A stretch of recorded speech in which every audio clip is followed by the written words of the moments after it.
What is democracy? Among other things, democracy is a system of government designed to empower the voices of the citizens of a state through elections in which everybody's vote matters equally and protects the political and civil rights and liberties of its people. When considering these factors of a democratic state, it is clear that the democratic government of Indonesia is severely broken. The symptoms of a flawed democracy in Indonesia include the lack of ideological diversity between candidates in most elections, and the government's suppression of freedom of speech. At the root of these symptoms, however, is the lack of tradition that is rooted in Indonesian democracy. Perhaps the most prominent problem with Indonesian democracy is the lack of diversity amongst most candidates for elected office, thus making voters feel as if their voices are not being heard by those who are supposed to be representing them. As researchers for the IC's Yusof Ishak Institute state, the only prominent area that divides political parties in Indonesia is religion. Due to the lack of differences on the issues, mainly the economy, there is no healthy competition to try and earn the votes of different demographics. Additionally, this lack of competition discourages new voices from rising up within the parties, creating a system of patronage, in which party members are more accountable to their team than to the public, and self-service from politicians. This is further explained by the researchers for the Institute. The lack of ideological concerns and the personal interest in power have come to characterize the way in which the government works, both at the national and subnational levels. This has become a chronic disease spreading across government institutions and parliament, paralyzing them from carrying out their prime responsibilities." End quote. The principle of free speech is also under threat in Indonesia. Among the highest profile cases regarding this issue is the case of Dr. Saiful Mahdi, a professor at Saya Kuala University, located in the city of Banda Aceh.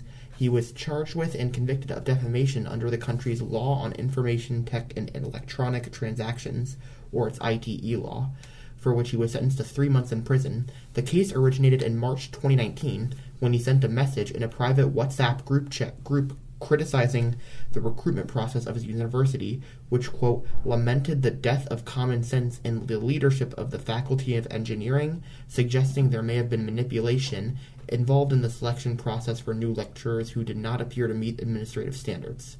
Despite the perceived innocuous nature of this message, he was charged, tried, and convicted anyway, a verdict which the Indonesian Caucus for Academic Freedom, or KIKA, lambasted, stating, "First, Saiful's comments were legitimate and protected expression because they related to the public interest, in this case, the perceived unfair recruitment process for new lecturers. Second, Saiful's comments were disseminated through a limited social media group and were not intended for the public. Third, Saiful's criticism was directed at institutions and processes and was neither personal nor directed at an individual. The court's judgment is contrary to the Constitutional Court's interpretation of Article 27.3 of the ITE law, which said that the article was consistent with the Constitution as long as it was applied to defamation of individuals. It also violates the new joint decree on guidelines for implementation of the ITE law that the government was trumpeting just months ago. Both the Constitutional Court and the guidelines are clear that criticism of institutions is not a crime." End quote.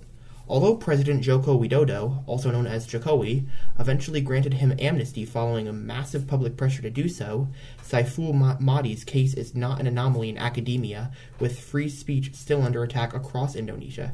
However, this crackdown is nothing new for the country, according to RMIT University research associate Tom Sullivan. Although the country has made significant progress in its transition to democracy over the course of several decades, free speech has been under attack ever since Indonesian independence in 1945. He cites the country's, quote, draconian blasphemy law, which criminalizes criticisms of Islam, as the most egregious example of this type of suppression. And he brings up the examples of former Jakarta governor Basuki Tjahaja Bernama receiving a 2-year prison term in 2016 for his criticism of the religion. Just 2 years later, in perhaps an even more outrageous freedom of speech violation, a Buddhist woman received an 18-month sentence simply for stating that the loudspeaker was too loud at a mosque near her. In these cases, as well as many more, the Indonesian Ulema Council, MUI, a government-funded body of Islamic scholars, was instrumental in demanding that offenders of the blasphemy law be prosecuted to the full extent of the law. The MUI's influence on Indonesian public policy must either be reduced or dismantled entirely in order to make any progress on protecting and expanding free speech in the country. As well as undermining freedom of speech, Indonesia's blasphemy law is a threat to freedom of religion. By criminalizing criticism of Islam, the country's dominant religion, and by imprisoning those who do for up to several years, Indonesians feel less safe to practice a different religion, or to practice no religion at all, as persecution against them is further increased. Aiding this persecution against non-Muslims is the Indonesian military's cooperation with militant Islamic groups, including the Islamic Defenders Front, in committing violence against people and organizations that do not subscribe to Islam. As Edmund McWilliams of the American Foreign Service Association explains regarding Indonesia's lack of tolerance for religious diversity, quote, anti-Christian prejudice is fueled in part by the significant proportion of Indonesian Christians who are of Chinese ethnic background. The Chinese Indonesian community has often been a scapegoat in times of political and social tension because of the wealth they are reputed to possess. For example, during the widespread street violence that preceded the 1998 downfall of the Suharto regime, organized in part by elements in the Indonesian military, Chinese communities were specific targets, and in 2017, Vice President Yusuf Kala claimed that inequality was driven by religious differences. If Indonesia is to improve its democracy, it must face its ugly history of anti-Islam discrimination, which never really ended, and they must start by repealing the archaic, outdated, and undemocratic blasphemy law. In addition, Jokowi's administration neglect of the Indonesian public further threatens democracy in the country.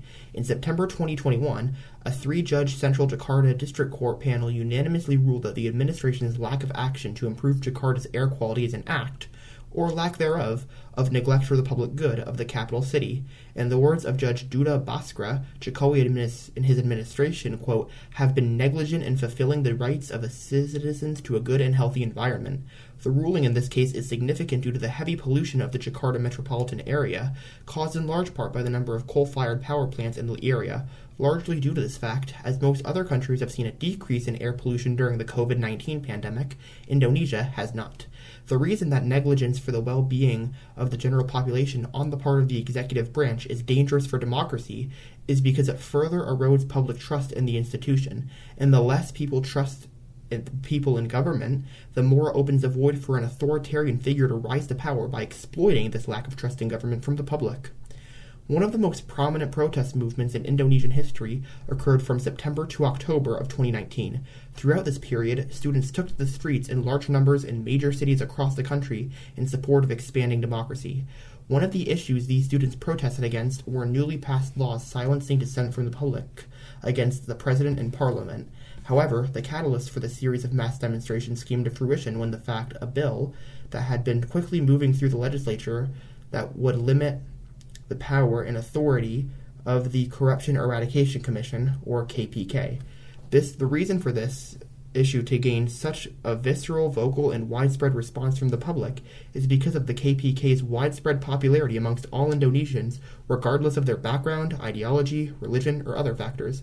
As Asia Research Institute fellow Eve Warburton explains, love for the KPK and distrust of Indonesia's parliament transcends Indonesia's socio-political cleavages. Whether you're a pluralist or Islamist, a progressive or conservative, a Jokowi or Prabowo Subianto voter, you're likely to love the KPK and dislike the parliament and political parties.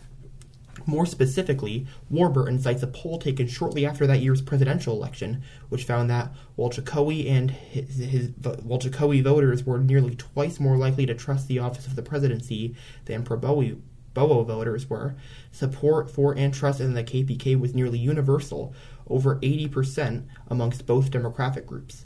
During protests, the demonstrators scored a modest win when the House of Representatives delayed consideration of the bill to weaken the KPK, as well as other anti-free speech bills that had been under consideration by the legislature. However, it was also around the same time that the protests began to turn violent, with students starting bonfires in the middle of the streets and burning gates to police stations. In response, riot police fired tear gas and water cannons onto the protesters. While these events are horrific, some might say that they are the consequences of the government's actions in undermining the basic civil liberties of the people they are supposed to represent. By doing so, they are dividing even further a country that has already been split in two. In April 2019, President Jokowi was re-elected to a second term in office. After his victory was declared on May 21st, over the next 2 days, supporters of his opponent, Prabowo Subianto, stormed the streets of Jakarta and incited riots, which killed, on the first day of riots alone, 6 people and injured 200 others, according to the governor of Jakarta. In response to the violence, Prabowo, despite standing firm with his intention to challenge the electoral outcome, condemned his supporters' actions while also appearing to downplay them to some degree, saying, quote, "Avoid violence and end your actions even though they are peaceful. I call for you to go home." In this statement from Prabowo, he seems to contradict himself by acknowledging the need by avoiding violent means of protests, while also claiming that his supporters' actions were peaceful in spite of the chaos and blatant violence surrounding him. This type of downplaying of the obvious damage that is being done by his followers is an example of him attempting to sow divisions within the general population by questioning the legitimacy of the election results, undermining democracy in the process. Not to mention, his attempt and intention to seek to have Jokowi's victory overturned in court shows his blatant disregard for the will of the people, and it is highly likely what motivated many of his supporters to riot. The root cause of much of these problems with Indonesian democracy can be traced back to its origins. Democracy in Indonesia is not rooted in the culture and traditions of the state. Rather, it is influenced by European cultures that have essentially been copied and pasted into Indonesia. This lack of not just originality, but the traditional and cultural roots of democracy is what contributes to its vulnerability within Indonesia. This lack of democratic traditions throughout the history of the country is on display as its citizens experience non-competitive elections, compromised civil liberties, namely in the realm of free speech, and a government that neglects its duties to them. Because there is no traditional or cultural blueprint for Indonesian democracy, the system that has resulted to this day is one that is corrupt, negligent, and out of touch with its base. Despite these glaring flaws, there is reason to be hopeful for the future. As aforementioned, mass protests from students prevented the passage of the bill to weaken the KPK, public pressure also forced Jokowi to free Dr. Saiful Mahdi, and the judicial system has proven their willingness to act as a check on him and his administration when they are refusing to carry out their responsibilities in protecting the rights of their constituents. Indeed, Sullivan, despite his sharp criticisms of the country's anti-free speech laws and practices, concedes that Indonesia is, quote, something of a beacon of peaceful and pluralistic democracy in a region that still remains a stranger to liberal government, and heaps praise on the strong separation of powers of each independent branch of government. Furthermore, regarding free speech, the president called criticism a, quote, critical attitude that is actually good for a democratic country.